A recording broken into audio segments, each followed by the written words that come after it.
విషయం ఏంటంటే మేము ఈరోజు ఎస్పీ గారిని ఎందుకు కలిసినామంటే, మేము 28వ తారీఖు నాడు సాయంత్రం 7:30 నుంచి 9 గంటల వరకు ఈ దాడి కంటిన్యూయస్‌గా జరుగుతుంటే డయల్ 100కు ఈ సౌజన్య గారు, తర్వాత మిగతా వాళ్ళ బంధువులు కాల్ చేస్తే, Kagaznagar rural sub inspector పోలీసొచ్చారు. తర్వాత ఈస్‌గాం ఏఎస్ఐ గూడా వచ్చిండ్రు. కానీ వీళ్ళెవరు గూడా ఈ బాధితురాలి కంప్లెయింట్ తీసుకోలేదు. ఈమె నైటీ చించారు.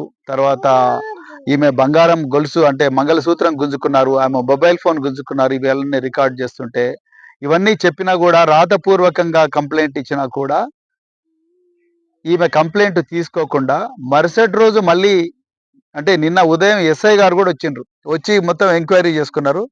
మీరు పోలీస్ స్టేషన్‌కొచ్చి కంప్లెయింట్ ఇయ్యండి అని అంటారు. అంత లోపలనే ఎవరైతే ఈ సౌజన్యను, సతీష్‌ను కొట్టిండ్రో వాళ్ళు గూడా పోలీస్ స్టేషన్‌కి రమ్మని పిలిపించిండ్రు. నాకిది అర్థం కాలేదు. ఇది పోలీస్ స్టేషనా? లేకపోతే పంచాయతీల స్టేషనా?